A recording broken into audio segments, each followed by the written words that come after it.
বেআইনি অনুপ্রবেশ বন্ধ হচ্ছে না রাজ্যে। প্রায় প্রত্যেক দিন বাংলাদেশিরা বেআইনিভাবে যা রাজ্যে প্রবেশ করছে, তারা আবার অনেকেই সড়ক এবং রেলপথ ব্যবহার করে রাজ্যের বাইরে চলে যাচ্ছেন। শনিবার রাত্রে আগরতলা রেল স্টেশনে ধরা পড়েছে আরও 14, তার মধ্যে 3 জন ভারতীয় দালাল, তাদের মধ্যে 4 জন মহিলা। আগরতলা রেল থানার ওসি তাপস দাস রবিবার সংবাদ মাধ্যমের মুখোমুখি হয়ে জানান, ধৃতরা জিজ্ঞাসাবাদে স্বীকার করেছে তারা 3 জন ভারতীয় দালালের সাহায্যে প্রবেশ করেছে। এই দালালদের সাহায্যে রেল স্টেশনে আসেন।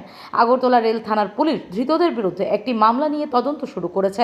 11 জন বাংলাদেশের সঙ্গে 3 জন ভারতীয় দালাল মিলিয়ে 14 জনকে রবিবার রিমান্ডের আবেদন জানিয়ে আদালতে হাজির করা হবে। ধৃতরা হলো রাহুল মোহাম্মদ রুবেল, কামরুল হাসান, মোহাম্মদ সাইম কাশেম, মোহাম্মদ আয়ুব আলী, সোহাগ মিয়া, মোহাম্মদ কামাল উদ্দিন, মনোরিমা বেগম, স্বপ্না খাতুন, পারভিন বেগম, প্রসেনজিৎ সরকার, নিয়ামত হোসেন এবং পিন্টু মিয়া। শনিবার গ্রেফতারের পর সবাইকে মেডিকেল করিয়েছে পুলিশ। পুলিশ জানিয়েছে, ভারতে কাজের সন্ধানে বাংলাদেশ থেকে বেআইনিভাবে ত্রিপুরায় প্রবেশ করেছিল, কিন্তু ধরা পড়ে গেছে। তাদের কাছ থেকে মোবাইল এবং বাংলাদেশের কিছু নথিপত্র পাওয়া গেছে বলে জানান তিনি। এই বিকালবেলা মোট 14 জনকে আটক করা হয়েছে আমাদের আগরতলা রেল স্টেশন থেকে। আমরা জিআরপি থানা এবং আরপিএফ থানা মিলে। তো এর মধ্যে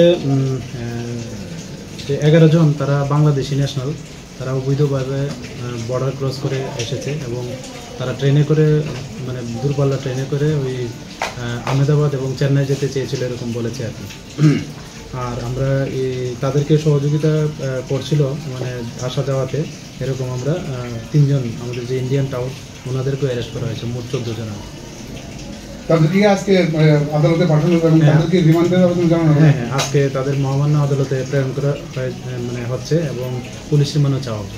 তাদের কাছে কি কিছু সন্দেহজনক কিছু পাওয়া গেছে? সন্দেহজনক এমনিতে তো প্রত্যেকের কাছে স্মার্ট মোবাইল ফোন আছে, তো এবং কিছু ইন্ডিয়ান কারেন্সি এবং বাংলাদেশি কারেন্সি এবং কিছু বাংলা ডকুমেন্টও পাওয়া গেছে।